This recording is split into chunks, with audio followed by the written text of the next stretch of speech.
Hey there, welcome to the channel. My name is James, and here at 20th and 21st Movies, we are about all things cinema. All right, I want to take a few minutes to share with you my thoughts on a recent 4K Ultra HD release from Warner Brothers. This is part of their WB 100th anniversary line, celebrating every story that they've been putting out this year. And I need to see if they've announced any other future releases in this title. I think they're going to be releasing more of these titles, and I gotta tell you, I am very much interested in picking up every one of them because from what I've seen so far, I've been very impressed. Today I want to share with you my thoughts on this 1967 film from director Stuart Rosenberg starring Paul Newman. It is Cool Hand Luke.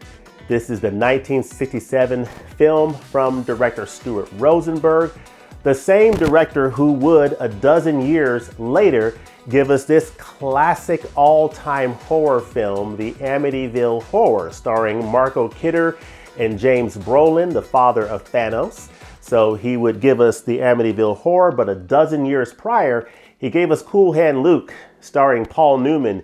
And I discovered that, Paul Newman is an actor I really want to see more films starring this actor because this is sort of a hole in my film watching journey. I've not seen a lot of films starring Paul Newman, but based on his performance in this film and what I've learned about him in terms of the accolades that he's received in his career, I definitely want to see more work from Paul Newman because he was a fantastic actor, a fantastic performer, and he brought it in this film, Cool Hand Luke, as Lucas Jackson or Luke Jackson. He is a man who does not want to conform to society. Being a nonconformist in some cases can be okay, but when it crosses the line of the law, as it did in his case, it lands him in prison. It lands him in a chain gang, a Florida chain gang system where he is working alongside other characters in this film, principally a character played by George Kennedy in an Oscar-winning role as Best Supporting Actor as Clarence Dragline Slidell.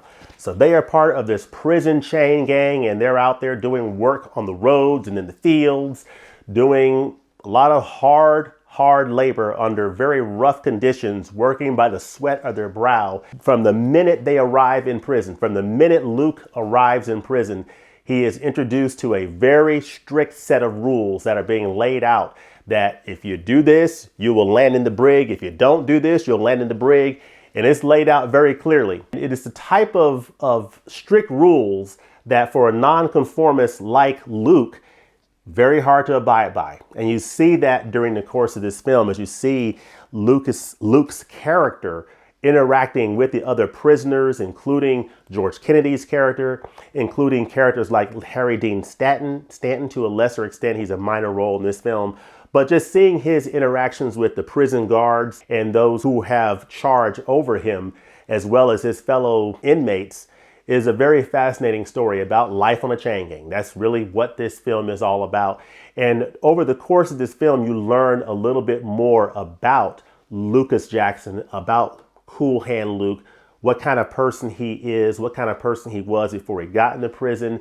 There is a wonderful scene in this movie between him and his mother. It's a single scene. It's written so well because just based on the dialogue, you get hints at the type of person that Luke was or is and what his life was like before he got into prison. And his mother is played in this film by Jo Van Fleet, who plays Arletta, or Luke's mother in this film. She is a fantastic actress. She was in Broadway. I think she was a stage actress and did a lot of television work. She appeared in, I think, a couple of Alfred Hitchcock's Presents TV episodes.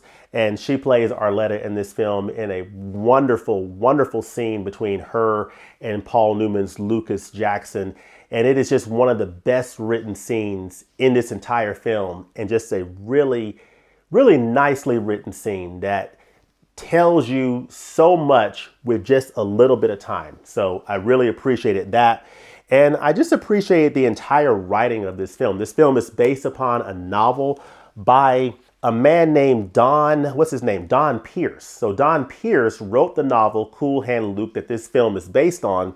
And Don Pierce actually went into the prison system. He was a counterfeiter. He got in trouble with the law. And he was in the Florida prison system, worked on a chain gang, and based on his experiences, he put his experiences to paper, and that became the novel Cool Hand Luke that this film was based on.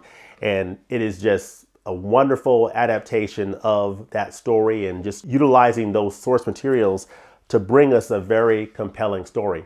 Now, I said I wanted to see more of Paul Newman's films, and I definitely do. He was actually nominated for Best Actor in this movie, and he did not win. I need to look up who actually won that year. I'll probably put that up on the screen. But George Kennedy did win Best Supporting Actor for his role in this movie, and he definitely earned it. But I didn't realize that Paul Newman had been nominated many times for Best Actor in a lead role. And it wasn't until his 7th nomination for The Color of Money in 1987 that he finally won. Now, he was not present at the Academy Awards at that, ceremony. I think it was his 7th time being nominated. And I'm not sure if he just figured, you know what, I'm not going anymore. I've been nominated. This is my 7th nomination. I haven't won yet. Or if it was some other, conflict. But he did win for The Color of Money, and he would actually go on to be nominated a couple more times. He was nominated for Best Supporting Actor in Road to Perdition with Tom Hanks, and also nominated for, I think, Best Actor in Nobody's Fool. So he was nominated about 9 or 10 times, mostly for acting roles, but then also for a Best Picture. I think he was a producer on a film that was nominated for Best Picture. So Paul Newman was a very highly recognized actor, at least from the Academy. He did win for The Color of Money, though, starring Tom Cruise. So good for him for that. But yeah, so I definitely want to see more films starring Paul Newman, just based on that and based on his performance in this film, Cool Hand Luke. But this is it's a really fascinating film. It has a great atmosphere. It just puts you in that atmosphere of being part of a prison chain gang. It's a very grittily shot film. It just puts you right there in the action and makes you feel like you're actually in that chain gang with them. And you can really get a sense of what life on a chain gang is really like, based on the camaraderie that is presented by the actors and the way that the officials work with the chain gang members. Just a really well-made film and a beautiful performance from Paul Newman, from George Kennedy, and the supporting cast that makes this a very compelling story. Now, how does this look on 4K Ultra HD? In a word, this looks really nice on 4K Ultra HD. Of course, this is a film from 1967. It was shot on film, 35 millimeter Panavision cameras.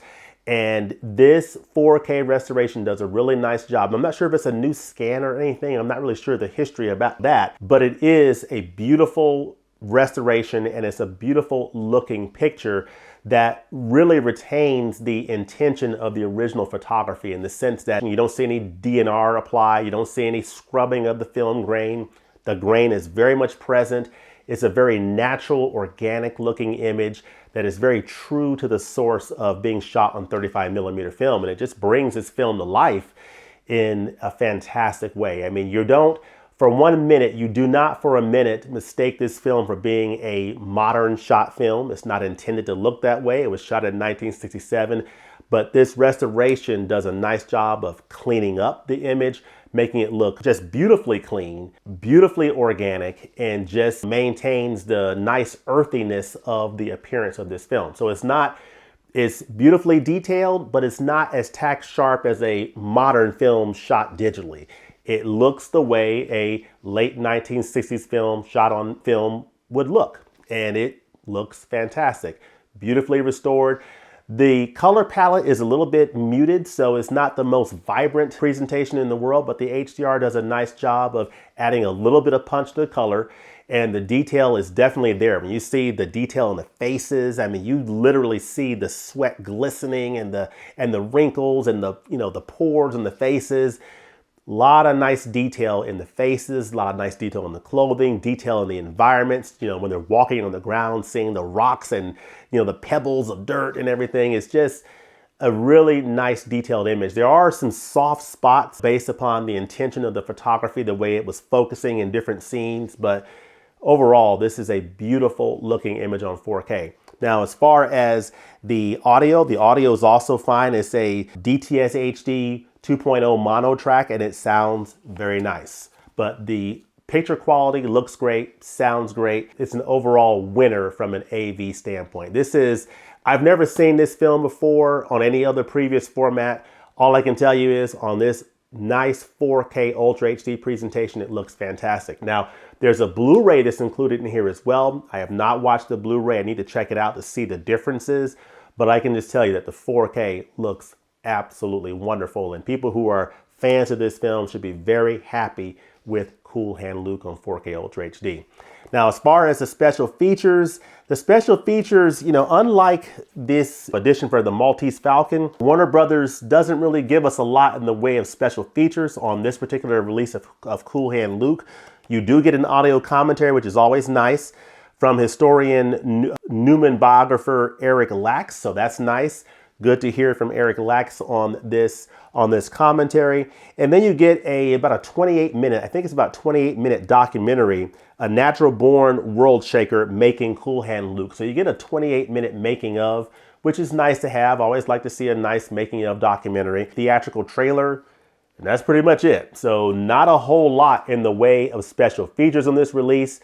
So that is a little bit of a downer. It would have been nice to get a little bit more, but in terms of getting this classic film from one of the best actors that has done it in Paul Newman, and this classic film, Cool Hand Luke on 4K Ultra HD, looking as nice as this looks, a late 1960s film, looking so beautifully organic as it looks on this 4K disc. It really brings the late 1960s to life to modern audiences in a way that probably looks better than it even looked to audiences in the theater in 1967. It is definitely worth picking up for that alone, just based on the picture quality and how beautiful this restoration is for this film.